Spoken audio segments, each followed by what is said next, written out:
The origins of the German Caucasus campaign lay in both geopolitical necessity and the failures of earlier strategic choices. By mid-1942, the German war effort on the Eastern Front had entered a critical stage. Operation Barbarossa, launched on 22 June 1941 with more than 3 million Axis soldiers, had brought vast territorial gains, but failed in its decisive aim: the destruction of the Red Army and the capture of Moscow. The winter of 1941-42 saw Soviet counter-offensives push the Wehrmacht back from the capital, inflicting over 1 million casualties on both sides. For Hitler and the German High Command, a new strategy was required to restore initiative, secure vital resources, and undermine Soviet capacity to wage prolonged war. Oil became the central concern. The Wehrmacht consumed between 300,000 and 350,000 tons of fuel monthly during major operations, and Germany's own the Romanian oil fields at Ploiești supplied the bulk of the Reich's fuel, but these were insufficient and vulnerable to Allied bombing. The Caucasus, by contrast, represented one of the largest concentrations of oil production in the world. The Soviet Union extracted approximately 22 million tons annually from the Baku region alone, which accounted for nearly 3/4 of its oil supply. To seize Baku, Grozny, and Maikop meant not only gaining access to critical fuel for the Axis war machine, but also depriving the Red Army of its primary energy source. The capture of these fields thus promised to change the balance of the war in both operational and strategic terms. Geopolitically, the Caucasus carried further significance. A German advance into the region could threaten British positions in the Middle East, particularly in Persia and Iraq, thereby cutting the Soviets off from Anglo-American supplies arriving through the Persian corridor.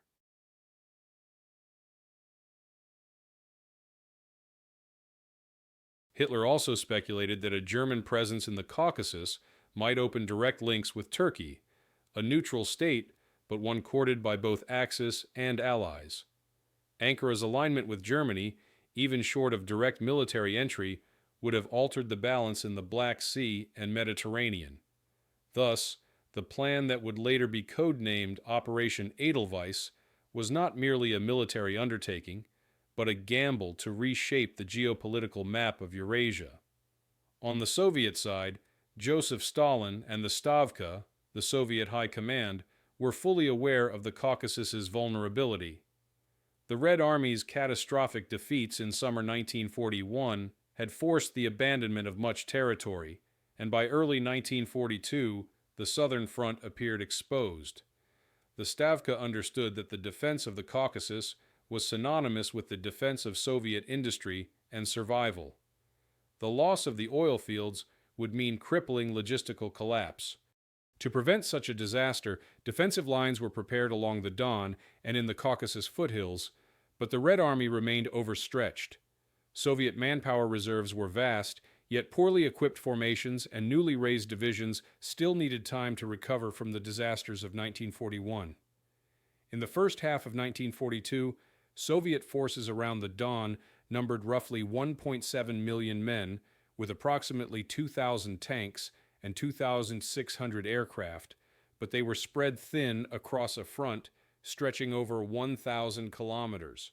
German preparations took shape under Case Blue, Fall Blau. The strategic offensive launched in June 1942 after the spring thaw. The plan divided Army Group South into two subgroups: Army Group A, tasked with the drive into the Caucasus, and Army Group B, directed toward Stalingrad to cover the northern flank and secure the Volga River.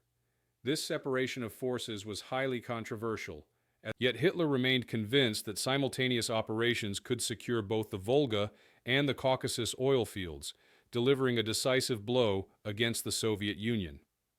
Command of Army Group A was given to Field Marshal Wilhelm List, with the 1st Panzer Army under Ewald von Kleist and the 17th Army under Richard Ruff forming the core of the advance. Public sentiment in Germany was shaped by propaganda, portraying the Southern campaign as the key to victory. Goebbels' Ministry of Propaganda emphasized the strategic prize of oil, while depicting the Soviet Union as weakened and vulnerable after the previous year's setbacks. Within the Wehrmacht, morale remained high, bolstered by the memory of sweeping victories in 1941. However, there were also doubts within the General Staff about the feasibility of conquering the Caucasus. Logistical challenges were immense. The region's mountainous terrain, limited road and rail networks, and vast distances meant that sustaining a mechanized army would be far more complex than operations on the Ukrainian steppe. The Caucasus campaign therefore began not as a sudden strike, but as a calculated extension of Germany's 1942 summer offensive. It was born of resource desperation, shaped by geopolitical ambition, and constrained by geography. For Hitler, the campaign promised the decisive outcome that Barbarossa had failed to deliver. For the Soviet Union, it posed an existential threat that could cripple the nation's capacity to resist. By late June 1942, both sides were preparing for a confrontation that would unfold across mountains, steppes, and oil fields, with consequences that reached far beyond the battlefield. The summer offensive of 1942 opened with the rapid advance of German Army Group South following the launch of Case Blue. The Wehrmacht, drawing on approximately 1.2 million men, 1,700 tanks, and nearly 1,600 aircraft in the southern sector, struck Soviet forces across the Don River region. The main weight of the attack initially fell on Voronezh, where the German 4th Panzer Army clashed with the Soviet Bryansk front. Soviet resistance was fierce, with over 600,000 men committed to the defense, but within 3 weeks, German mechanized formations had pushed deep into the Don Basin, threatening both the Volga corridor and the gateway to the Caucasus. The rapid German progress created significant confusion within the Soviet high command. Stalin and the Stavka initially believed that the main German objective remained Moscow, repeating the previous year's strategy, and were hesitant to divert reserves southward. As the scale of the German thrust became clear in early July, emergency reinforcements were dispatched, including units from Siberia and the Far East. However, these formations required time to travel and integrate. In the meantime, the southwestern and southern fronts, commanded by Generals Timoshenko and Budyani, were left to bear the brunt of the attack, with exhausted divisions still recovering from earlier battles around Kharkov. By mid-July, German forces had achieved a breakthrough at Milarovo, capturing large Soviet formations and taking tens of thousands of prisoners. The collapse of the Soviet front along the lower Don opened the road southward. At this stage, Hitler issued his Directive No. 45 on 23rd July, formally splitting Army Group South into 2 distinct commands: Army Group A, under Field Marshal List for the Caucasus advance, and Army Group B, under General von Weichs, tasked with capturing Stalingrad and securing the Volga. This decision reflected Hitler's desire to achieve multiple strategic objectives. Yet, in practice, it divided already limited resources across 2 separate theaters, creating vulnerabilities in both. Army Group A, assigned the Caucasus, consisted of the 1st Panzer Army with approximately 150,000 men and 600 tanks, supported by the 17th Army of about 270,000 men. The Luftwaffe's 4th Air Fleet under General von Richthofen provided around 1,200 aircraft to support both Army Groups A and B. The German plan envisaged a rapid thrust across the Kuban and into the Caucasus foothills, aiming first at Maikop, then Grozny, and ultimately Baku. Hitler was confident that the Soviet defenses in the south were thin and disorganized, allowing for deep penetrations before effective resistance could be mounted. Soviet commanders recognized the danger of the split. This front had roughly 400,000 men, supported by around 600 tanks and 1,000 aircraft, but the quality of formations varied greatly. Many divisions were under strength, with battalions reduced to 300-400 men instead of their nominal 600-700. Equipment shortages further hampered defensive preparations. Soviet planners understood that they could not hope to stop the Germans on the steppe, but aimed instead to delay them until the natural barriers of the Caucasus Mountains could be fortified. The first major clash of the Caucasus campaign came at Rostov-on-Don, the gateway to the region, in late July 1942. Rostov, with a population of nearly 500,000, was defended by elements of the 56th Army and local militia. German 4th Panzer Army spearheaded the assault with over 300 tanks, while the Luftwaffe bombarded the city from the air. After 3 days of fighting, the Soviet defenders withdrew, and Rostov fell on 24 July. The capture of the city opened the entrance to the Caucasus, and German units poured through the gap, driving toward Krasnodar and the Kuban River Valley. The speed of the German advance created panic among local populations. Hundreds of thousands of civilians fled southward, clogging roads and railways. Industrial equipment was evacuated wherever possible, but the rapid pace meant that much was abandoned or destroyed. Soviet authorities employed scorched earth tactics, demolishing bridges, burning oil installations, and evacuating livestock. At Maikop, engineers prepared to sabotage oil wells to prevent them from falling intact into German hands. The scale of evacuation operations strained Soviet logistics, yet it slowed German exploitation of captured territory. By the end of August, German armored spearheads had reached the foothills of the Caucasus.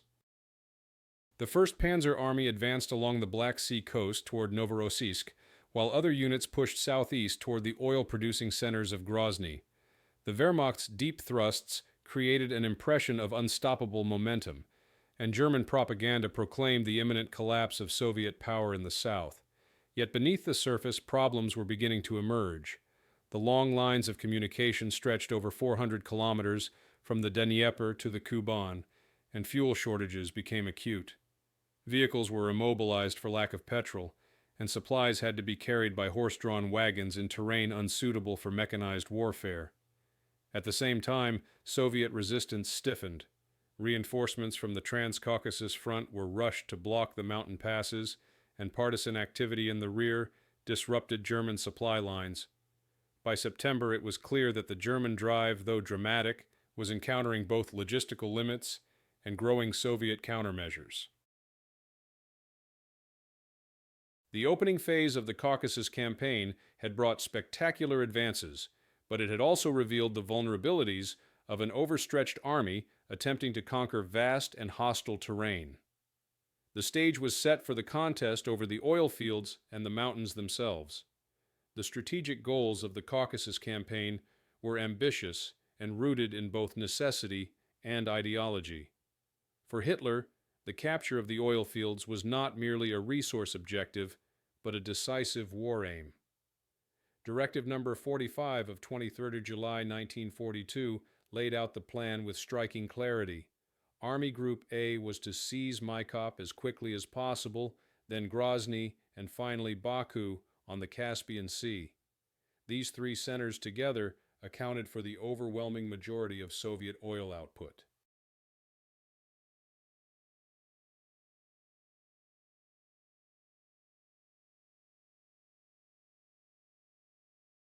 German calculations estimated that the seizure of Baku's 22 million tons of annual production, combined with Grozny's 4 million and Maikop's 2 million, would secure the Reich's fuel needs for years to come while simultaneously depriving the Soviet Union of up to 90% of its petroleum. The German leadership viewed this as the key to ending the Eastern War. Operationally, the plan was straightforward on paper but complex in execution. The 1st Panzer Army was tasked with breaking through the Kuban steppe and moving rapidly toward Maikop and Grozny. The 17th Army would advance along the Black Sea coast, capture Novorossiysk, and secure the left flank of the operation. Parallel to this, elements of the 11th Army, redeployed from the Crimea, were supposed to support the drive by securing ports and assisting in amphibious operations along the coast.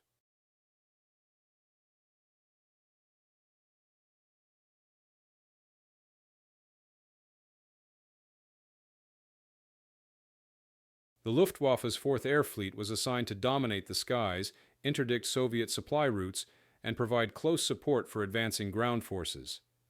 However, the strategic vision was undermined by logistical constraints.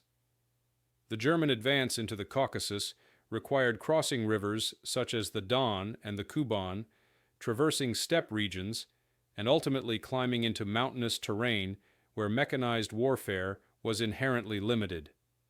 Rail lines were few and often destroyed by Soviet demolition teams. The primary rail axis from Rostov could not keep up with the pace of the offensive. Fuel shortages quickly became evident. While the Germans sought to capture oil fields, they lacked the infrastructure to refine and transport crude oil even if fields were seized intact. At Maikop, for example, Soviet engineers destroyed 90% of installations before evacuation, leaving the Germans with useless wells and burning derricks. The Soviet strategic objectives were clear: hold the Caucasus at all costs. Stalin and the Stavka issued direct orders to prevent the enemy from crossing the mountain passes into Transcaucasia, where the main oil-producing centers lay. Defense of the Caucasus was entrusted to the Transcaucasus Front under General Tyulenev, with support from the Black Sea Fleet. By August 1942, Soviet forces in the region included roughly 1 million men, 1 E-200 tanks, and 1 1700 aircraft, but these were spread across a vast front from the Caspian to the Black Sea. In addition, Soviet authorities mobilized tens of thousands of local workers and civilians to construct defensive lines along the Terek River, the approaches to Grozny, and the passes leading to Tbilisi and Baku. Propaganda played a role on both sides. German media emphasized the march to Baku, presenting it as the key to victory. Soviet propaganda, meanwhile, invoked patriotic defense of the Caucasus, highlighting its significance for the survival of the nation. Newspapers called on citizens to destroy infrastructure before surrendering it and glorified partisan activity behind enemy lines. The defense of the oil fields was presented as a sacred duty, as vital as the defense of Moscow in 1941. Miscalculations were central to the campaign. German planners underestimated the depth of Soviet reserves and the ability of the Red Army to regroup after defeats. They assumed that capturing oil fields would provide immediate benefits, failing to account for the destruction that retreating Soviet forces would inflict on facilities. On the Soviet side, initial underestimation of the German southern thrust meant that reinforcements were sent late and sometimes piecemeal, leading to costly retreats.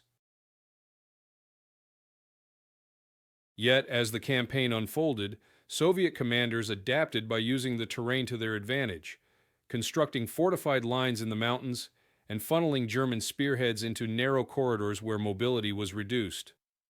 Another key element was the broader linkage between the Caucasus operation and the battle for Stalingrad. Army Group B's advance toward the Volga was designed to protect the northern flank of the Caucasus offensive. If Stalingrad could be captured, it would secure German supply lines and cut the Soviet Union's vital communication routes along the Volga. But as resources and attention became increasingly consumed by the struggle at Stalingrad, Army Group A in the Caucasus found itself isolated, stretched thin, and unable to reach its ultimate targets. Thus, what had begun as an ambitious dual offensive risked turning into two overextended campaigns, each lacking the strength to achieve its goals.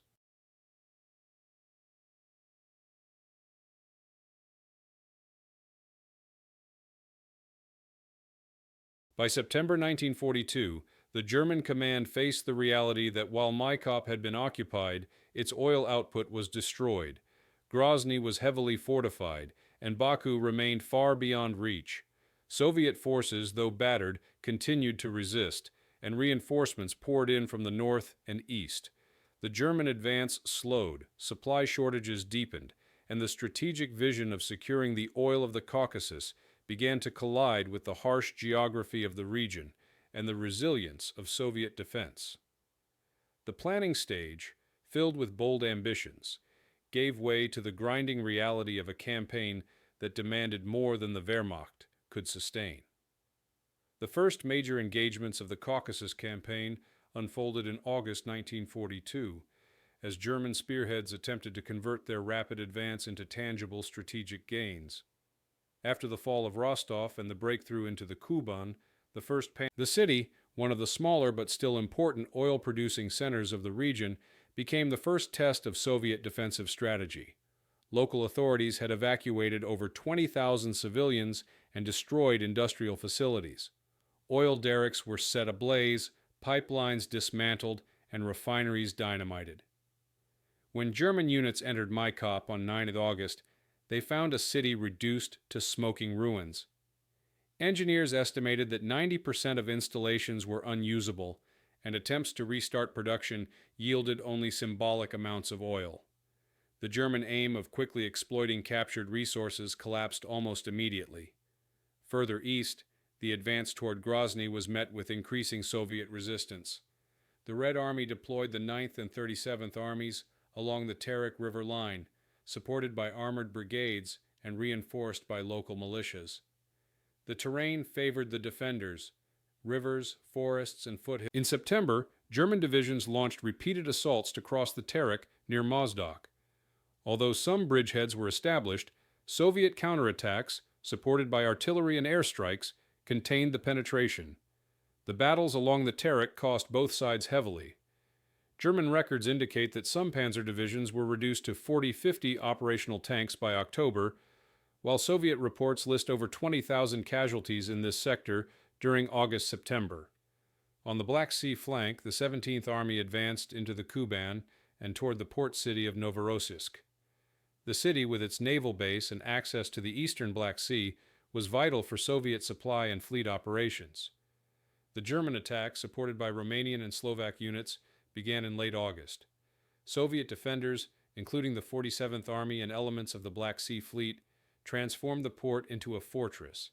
Street fighting erupted, with entire neighborhoods contested house by house. Luftwaffe bombing raids devastated industrial quarters, while Soviet warships provided fire support from offshore.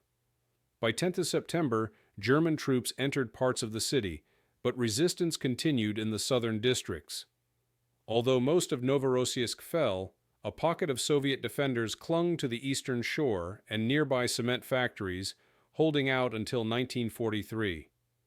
This stubborn defense tied down Axis forces that might otherwise have reinforced the drive toward the oil fields.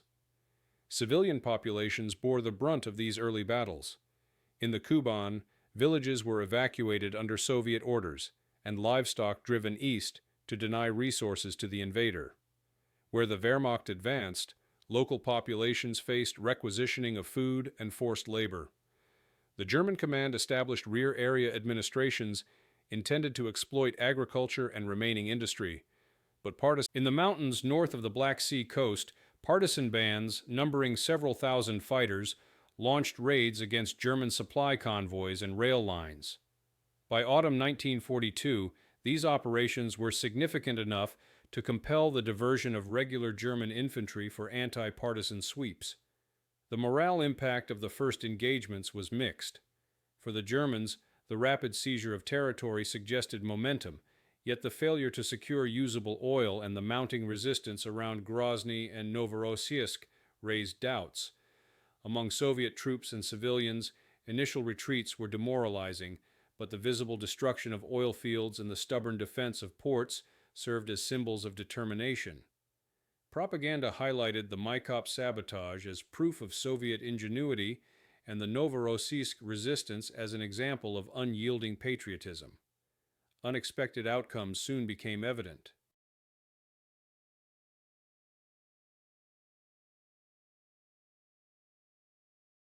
German armored units, designed for high-speed advances across open steppe, found themselves bogged down in mountainous and urban terrain.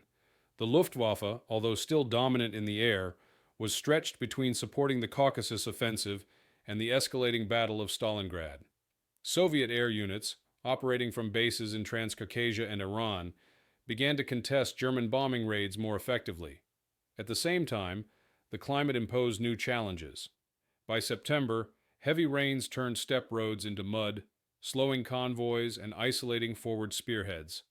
The Wehrmacht's reliance on horse-drawn supply wagons grew increasingly apparent, with thousands of animals collapsing under the strain of long marches and poor fodder. By the end of the opening clashes, the front had stabilized along critical lines. The Germans controlled much of the Kuban plain. The Soviets had lost large tracts of territory, yet they preserved their most important assets, the oil fields of Grozny and Baku, and continued to funnel reinforcements into the region. These first engagements demonstrated that while the Wehrmacht could advance rapidly into open spaces, it struggled to secure decisive victories in the face of determined defense, complex terrain, and logistical strain. The campaign was evolving from a swift thrust for resources into a drawn-out struggle where every kilometer was contested. As the campaign moved into autumn 1942, the Caucasus Front escalated into a broad and complex struggle marked by both operational overreach and mounting difficulties for the German command. After the initial thrusts of Army Group A, Hitler remained fixated on pressing deeper into the mountains, convinced that the capture of Grozny and eventually Baku was still within reach. On 23 September, he issued orders demanding continued offensive operations despite the evident exhaustion of his units. Field Marshal Wilhelm List, commanding Army Group A, voiced concerns over supply shortages, troop fatigue, and the impracticality of sustaining large formations in mountainous terrain. His reluctance provoked Hitler's anger, and by early September List was dismissed, leaving Hitler himself to assume direct command of the Caucasus offensive. This decision highlighted the growing tension between military realities and political ambition. The scale of logistical difficulties became acute. By October, German supply convoys were stretched across more than 500 kilometers from Rostov through the Kuban into the Caucasus foothills. Fuel stocks, already insufficient, dwindled further as consumption of the 1st Panzer Army's armored strength, which had numbered nearly 600 tanks in July, barely 200 remained operational by October due to combat losses, breakdowns, and lack of spare parts. German infantry divisions reported ration cuts, with some units receiving less than half their standard daily allocation of bread and meat. Soviet forces, though battered, increasingly exploited the defensive advantages of terrain. The North Caucasus Front, reorganized in September under General Ivan Maslenikov, concentrated its defense along the Terek River, the approaches to Grozny, and the passes toward Transcaucasia. Reinforcements included Guards divisions and units transferred from quieter sectors of the front, as well as newly raised formations from the Transcaucasian republics. Soviet commanders ordered the construction of defensive belts, trenches, bunkers, and minefields integrated with natural barriers. In addition, the mountainous geography allowed relatively small forces to hold narrow passes effectively. The battles near Mozdok and along the Terek in September-October 1942 illustrated these dynamics. German armored spearheads repeatedly attempted to break through toward Grozny. On 25 September, elements of the 13th Panzer Division and 23rd Panzer Division launched a concentrated assault across the Terek, supported by Stuka dive bombers. They achieved temporary crossings, but faced counterattacks by Soviet tank brigades and artillery barrages that destroyed pontoon bridges. Casualties mounted, and by early October, the offensive stalled. German estimates recorded nearly 3,000 casualties in these operations, while Soviet losses were even higher, some 20,000 killed, wounded, or missing. But the strategic German and Romanian forces secured most of the city by mid-September, but Soviet defenders clung to the eastern cement factory district supplied by sea under cover of night. This small enclave, defended by a few thousand men, resisted repeated assaults for months, tying down Axis forces and preventing complete German control of the port. At Tuapse further down the coast, German attempts to break through the Caucasus Mountains into the hinterland were repelled by Soviet counterattacks in October. These defensive successes bolstered Soviet morale and demonstrated the growing resilience of their forces. The political atmosphere in Moscow remained tense throughout this phase. Stalin issued Order No. 227 in July, not one step back, which imposed harsh penalties for retreat without authorization. Blocking detachments were stationed behind frontline units to enforce discipline.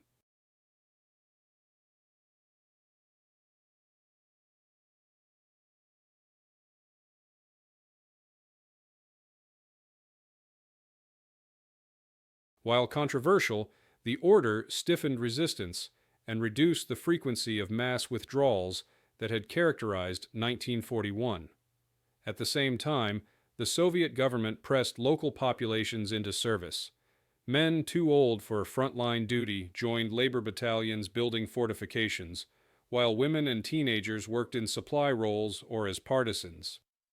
By autumn 1942, partisan activity in the North Caucasus had grown into a significant force, with an estimated 20,000 fighters operating behind German lines, destroying bridges, ambushing convoys, and cutting telephone lines.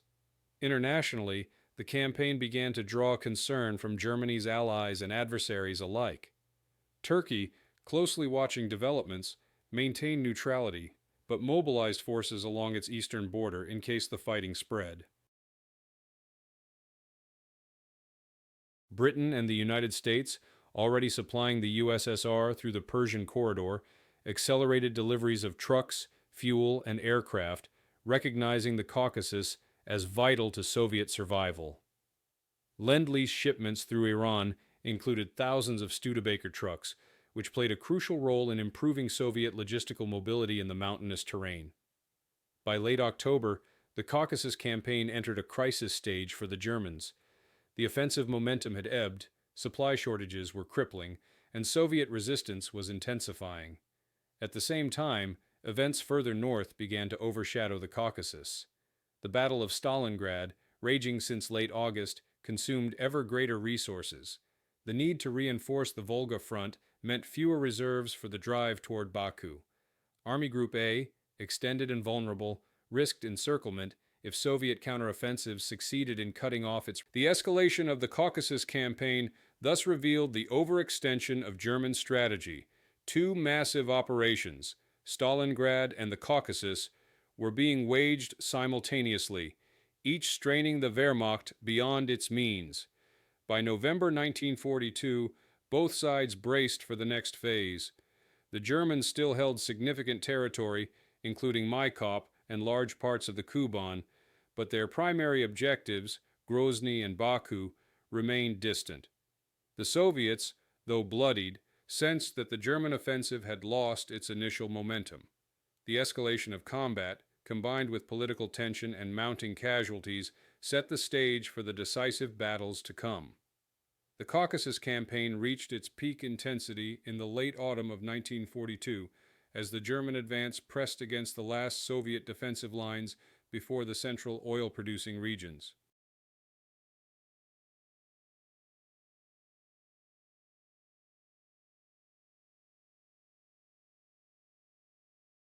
The 1st Panzer Army, commanded by Ewald von Kleist, spearheaded the push toward Grozny and the Caspian, while the 17th Army attempted to force its way through the Black Sea coast toward Tuapse and Sochi.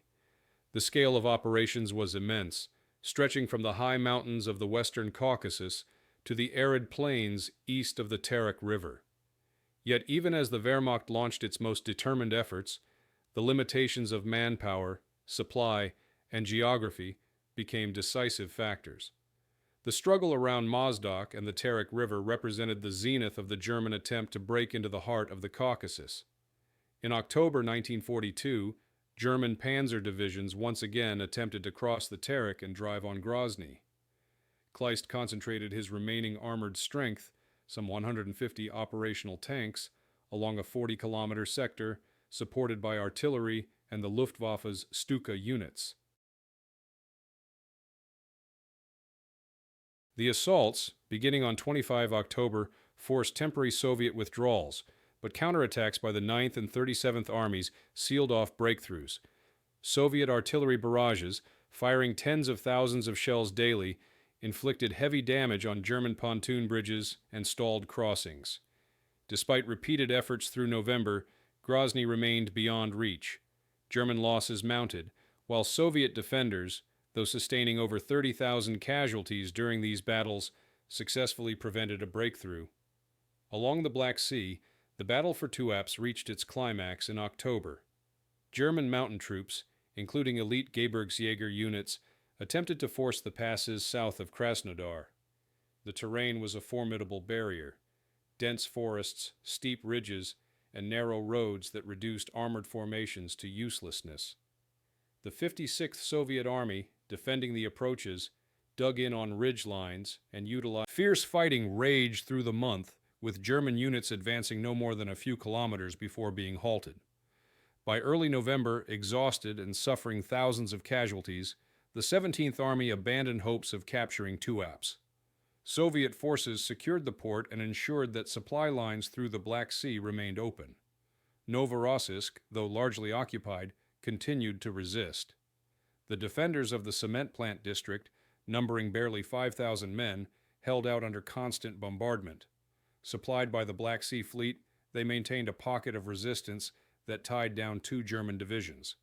The survival of this enclave symbolized Soviet determination, and its endurance until early 1943 prevented the Axis from declaring complete control over the Black Sea coast. Civilian suffering during this peak phase was extensive. In the Kuban, food requisitions by the Wehrmacht left many villages destitute.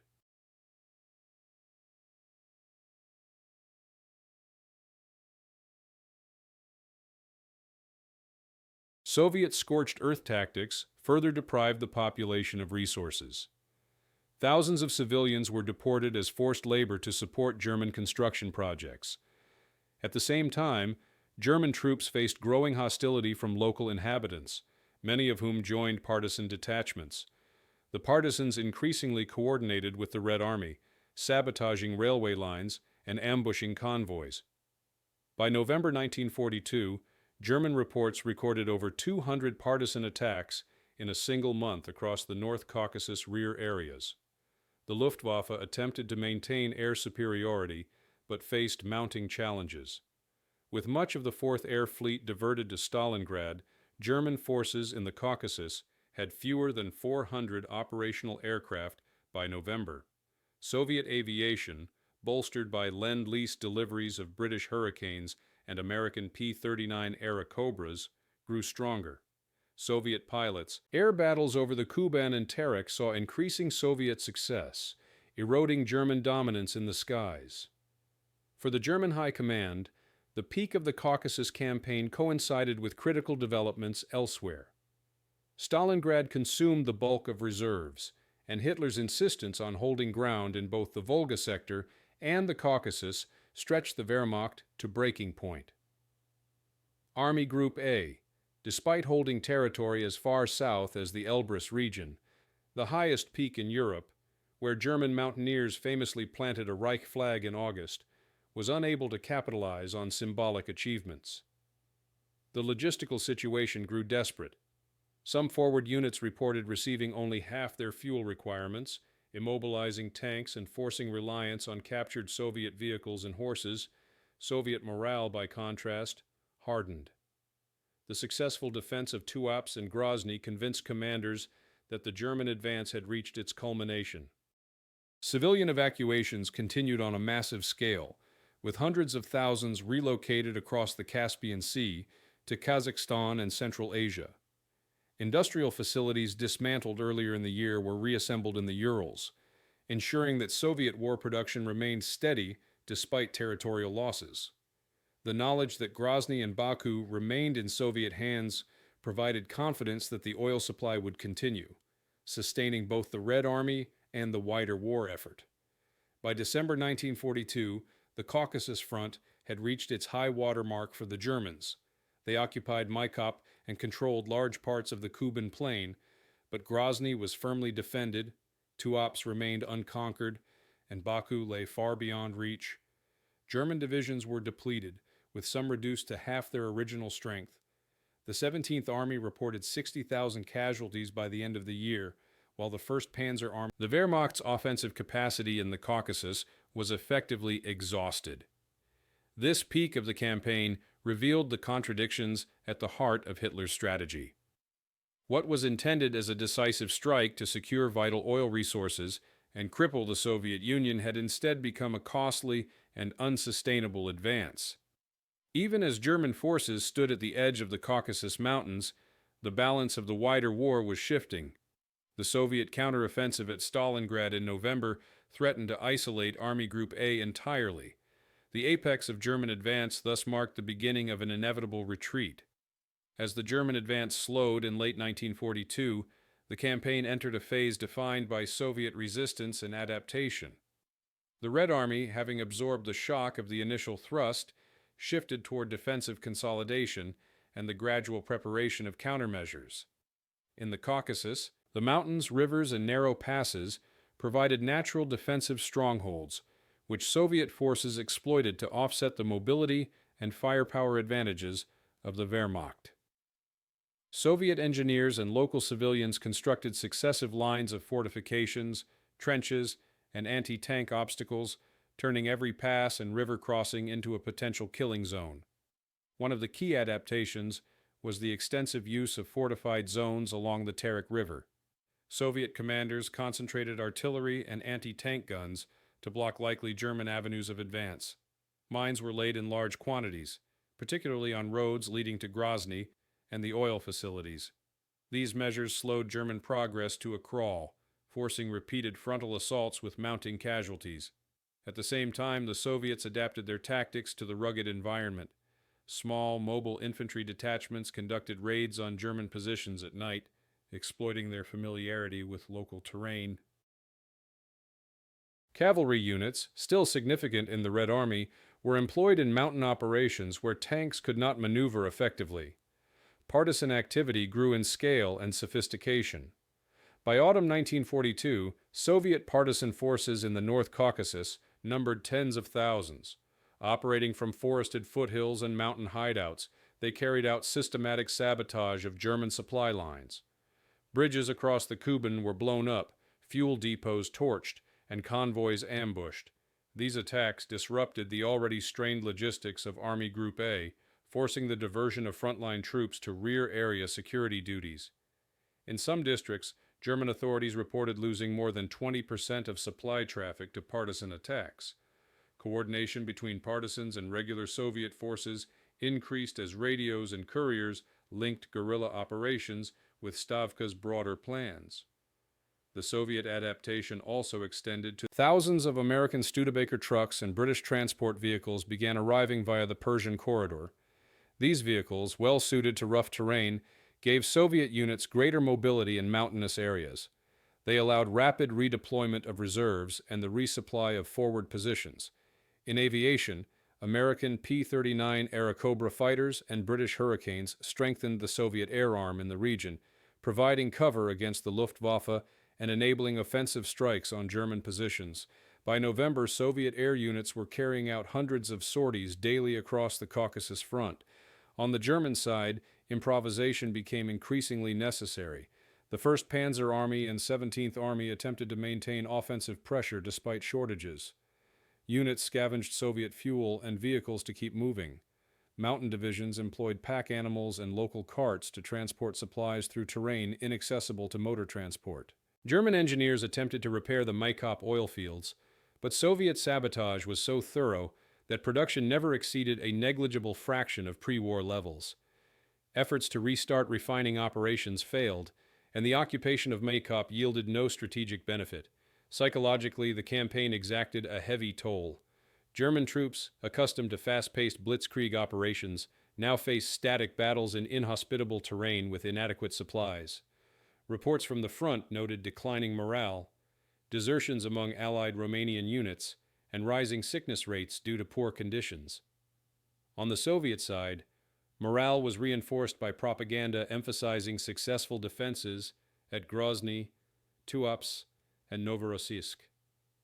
The endurance of these strongpoints was portrayed as proof that the Red Army could stop the Wehrmacht even after massive territorial losses. Civilian adaptation was equally significant.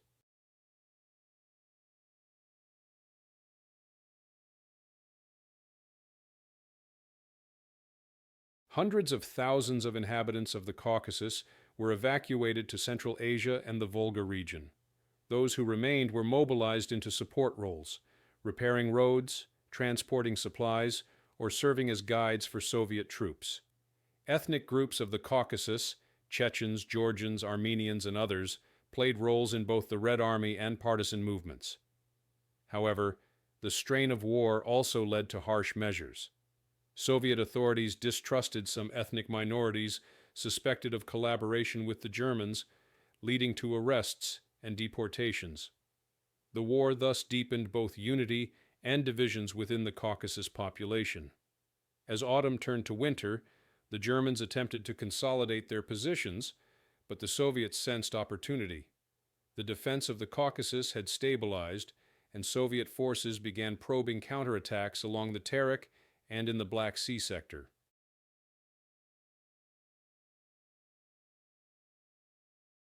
By December 1942, small but determined offensives regained local ground, demonstrating that the Red Army was shifting from pure defense to gradual recovery.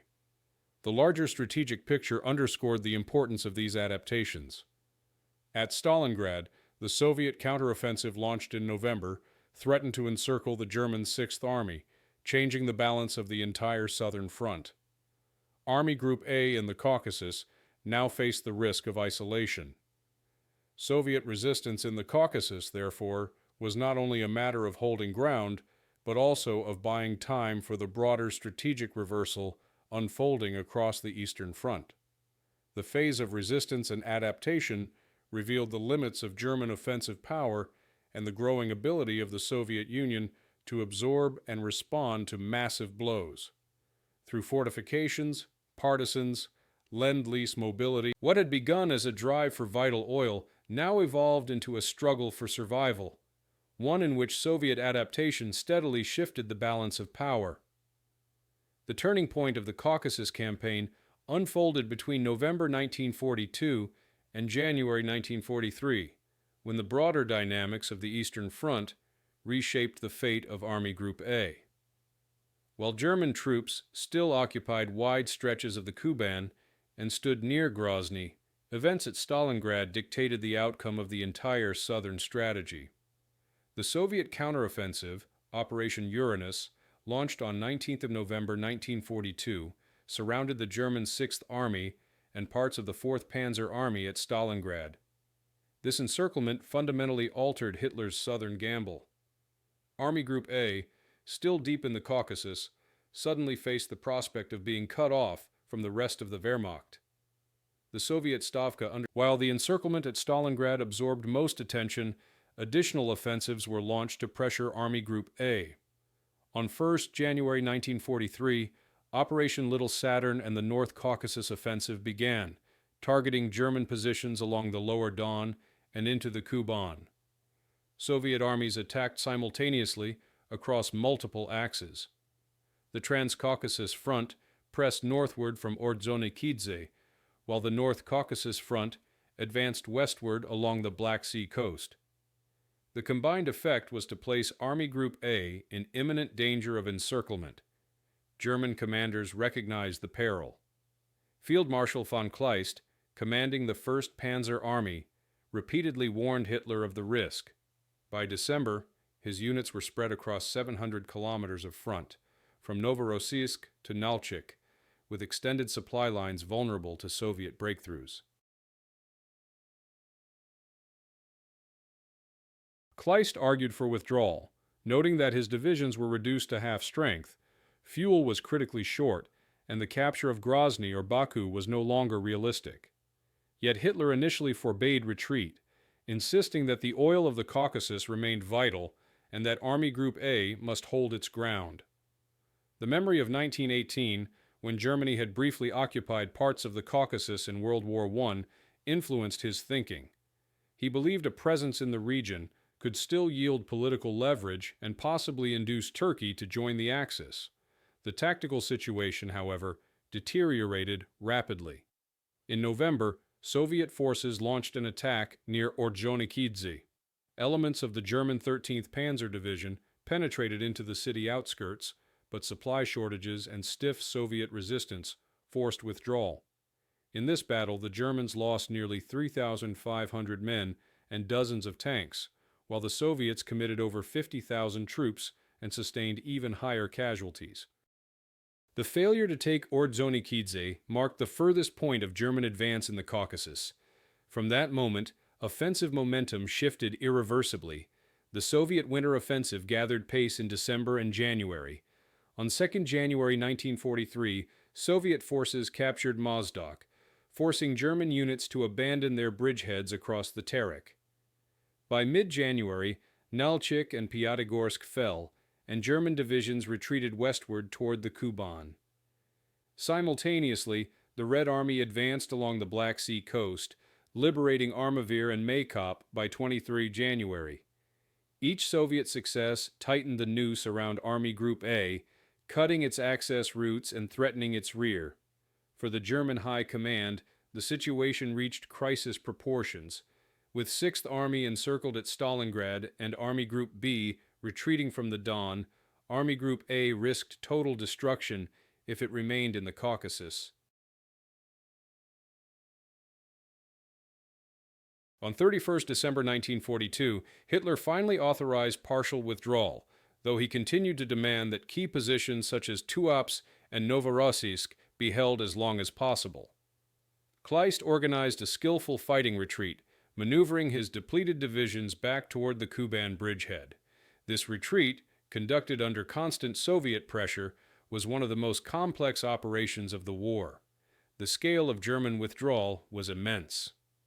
Between January and February 1943, more than 400,000 troops, along with tens of thousands of vehicles, artillery pieces, and animals, moved across snow-covered terrain and frozen rivers toward Rostov. Soviet forces pursued relentlessly. On 21 January, Red Army units re-entered Grozny. By 3 February, they captured Krasnodar, and by 5 February, they had retaken Maykop. The rapid Soviet advance liberated much of the Caucasus within 6 weeks.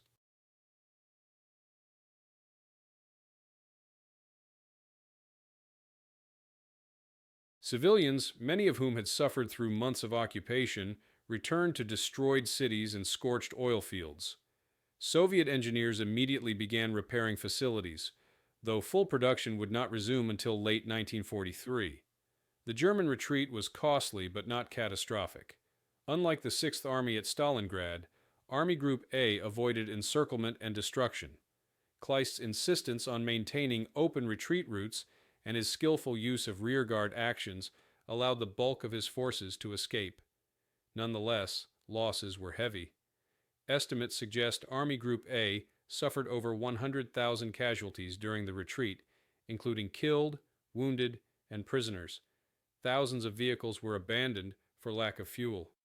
The Luftwaffe, already overstretched, was unable to provide sufficient cover, and Soviet air units inflicted serious damage on retreating columns. The civilian impact during this in areas like the Kuban, entire villages were destroyed in the fighting. Soviet reports documented mass executions of suspected collaborators left behind by retreating German forces. At the same time, partisan movements intensified their actions, harassing withdrawing German convoys and assisting Soviet regular troops. By early 1943, partisan forces in the Caucasus numbered over 30,000, significantly aiding the Soviet advance. The political consequences were equally profound. The failure to secure the Caucasus oil fields meant that Germany's fuel shortages remained unsolved. By 1943, the Reich faced chronic deficits that hampered tank operations, Air Force sorties, and naval deployments. The loss of the Caucasus gamble also weakened Germany's strategic position in the eyes of its allies. Turkey. For the Allies, the Soviet success reinforced the case for supporting the Eastern Front with greater Lend-Lease deliveries, confident that the Red Army could mount decisive offensives. By February 1943, the turning point was complete. The Germans had been driven back from the Caucasus. Their ambitious bid for oil and geopolitical dominance reduced to defensive struggles in the Kuban bridgehead. The Soviets had not only secured their vital oil supply, but also inflicted massive losses that further eroded German capabilities. The momentum of the war had shifted decisively, with the Red Army on the offensive and the Wehrmacht increasingly on the defensive. The Caucasus campaign, which had once promised Hitler victory through resources, now stood as a symbol of overextension.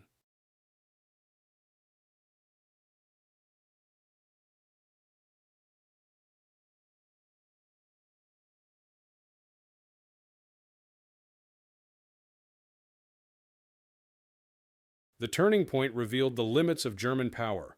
a military machine that could advance deep into hostile territory but could not sustain itself when confronted with determined resistance, logistical realities, and coordinated counteroffensives. From this moment forward, the initiative in the South belonged to the Red Army, and the Wehrmacht would fight a defensive war on ground it had once claimed as the key to ultimate victory. By the beginning of February 1943, the German retreat from the Caucasus had become irreversible. The remnants of Army Group A withdrew through the Kuban region toward Rostov, seeking to escape encirclement and preserve combat strength. The Soviet North Caucasus Front pressed relentlessly, capturing Maikop on 23 January, Krasnodar on 12 February, and Novorossiysk's surrounding districts by mid-February.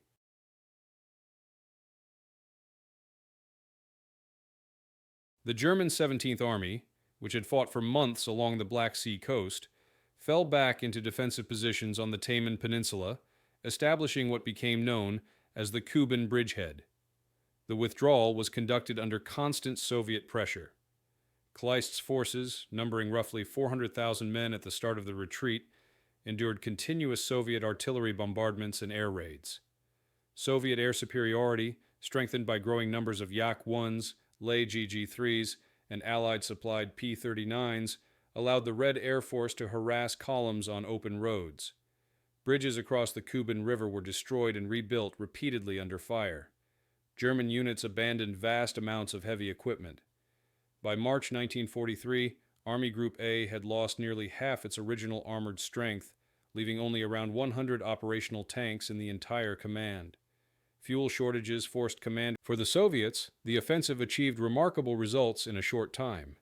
The liberation of Grozny and the Terek Basin restored control over vital oil installations. Although much infrastructure had been damaged or destroyed, Soviet engineers immediately began rebuilding, often working under combat conditions.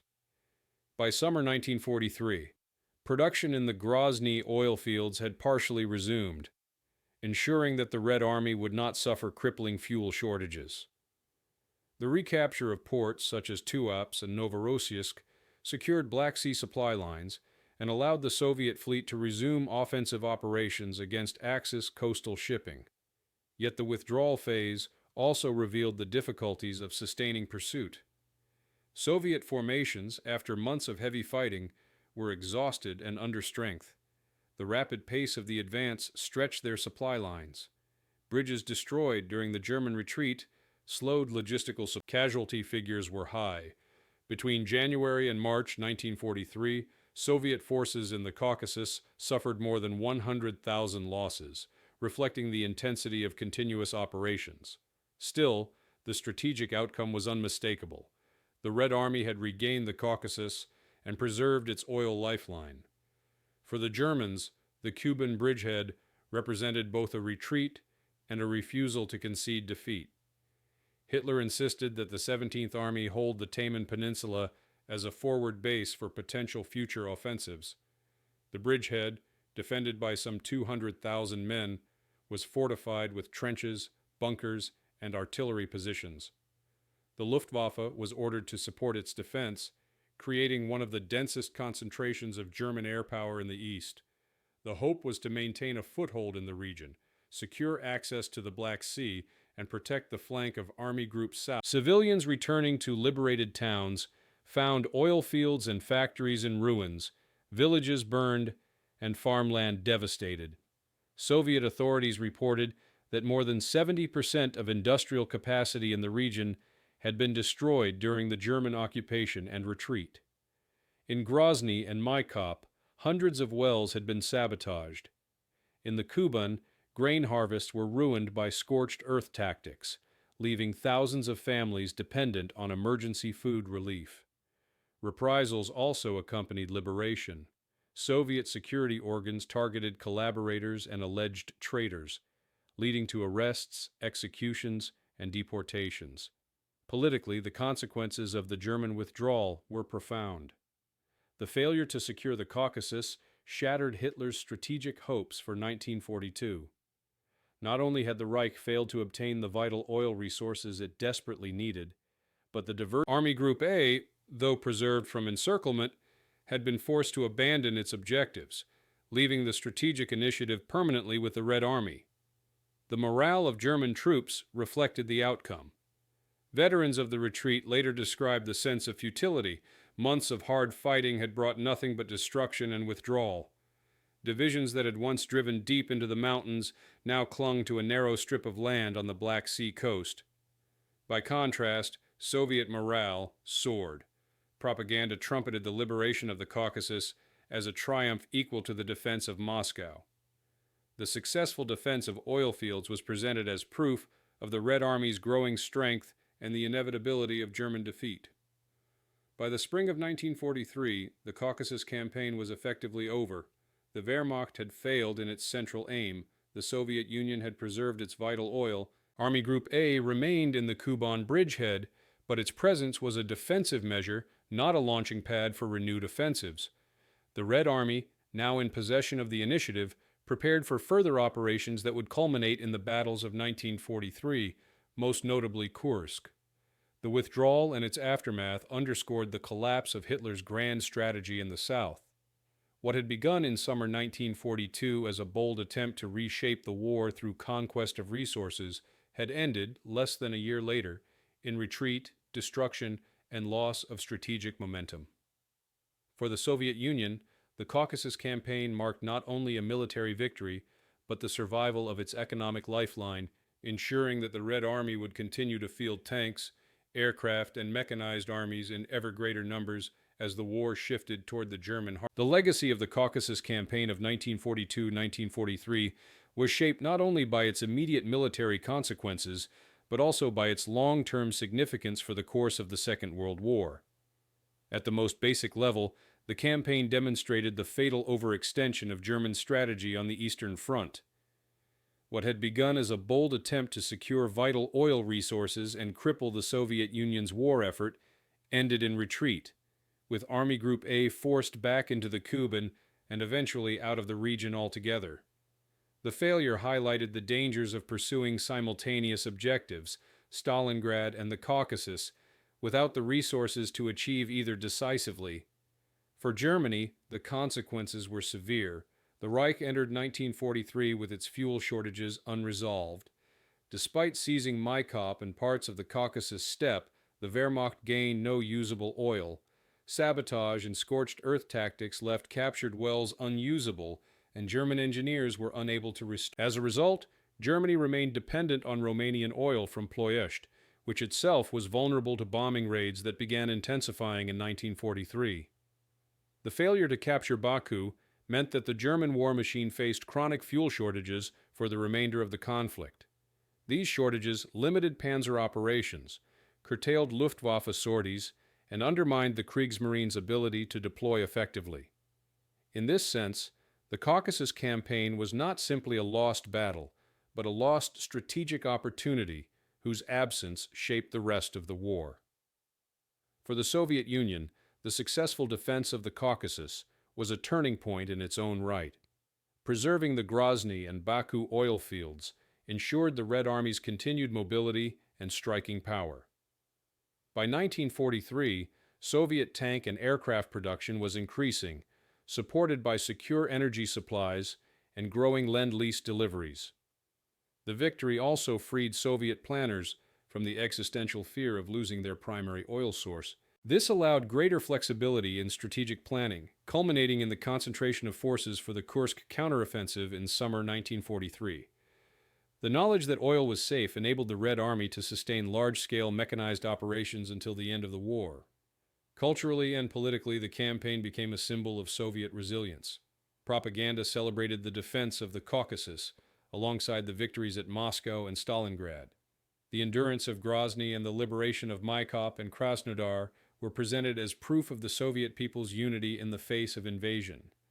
Local populations of the Caucasus, Russians, Armenians, Georgians, Ossetians, and others, were depicted as vital participants in the defense of their homeland. At the same time, the campaign exposed deep tensions. Soviet authorities distrusted some ethnic minorities, such as Chechens and Ingush, accusing them of collaboration with German occupiers. In 1944, Stalin would order the mass deportation of these groups to Central Asia, citing wartime behavior during the German occupation. Thus, the legacy of the campaign included both pride in victory and the seeds of later political repression. Internationally, the outcome of the Caucasus campaign reinforced Allied confidence in Soviet endurance. The Red Army's ability to hold the Caucasus, even under the threat of simultaneous offensives at Stalingrad, demonstrated that the USSR could defend vital territory and recover from setbacks. This encouraged Britain and the United States to expand Lend-Lease aid and accelerated discussions about opening a second front in Europe. For Turkey, the campaign confirmed the risks of aligning with Germany. Observing the German retreat, Ankara remained neutral, denying Hitler the political or military support he had hoped to secure. The German experience in the Caucasus left lasting impressions within the Wehrmacht. Veterans of Army Group A recalled the logistical nightmare of sustaining operations in a region with poor infrastructure, vast distances, and hostile terrain. The planting of the Reich flag on Mount Elbrus in August 1942, once intended as a symbol of victory, came to symbolize wasted effort. Memoirs and post-war analyses often pointed to the Caucasus campaign as a case study in the limits of mechanized warfare when faced with mountains, stretched supply lines, and a determined defender. From the Soviet perspective, the campaign became part of the larger narrative of 1942-1943, the year when the tide of war turned. Together with the victory at Stalingrad, the defense of the Caucasus ensured that the southern flank of the USSR remained secure. The oil that fueled Soviet tanks at Kursk and Soviet aircraft in 1944 was preserved because Grozny and Baku had not fallen. The campaign's lessons in fortification, partisan warfare, and combined arms defense informed later Soviet operations across Ukraine, Belarus, and the Baltic. In historical debates, the Caucasus campaign has often been overshadowed by Stalingrad, yet its significance is undeniable.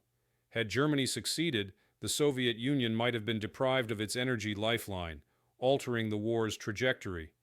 That it failed demonstrated the resilience of the Soviet state, the adaptability of its armed forces, and the fatal strategic misjudgments of Hitler's leadership. The Caucasus was not only a theater of war, but a contest over resources, geography, and endurance. By the spring of 1943, the outcome was clear. Germany had failed to achieve its objectives, while the Soviet Union had secured one of its most vital regions.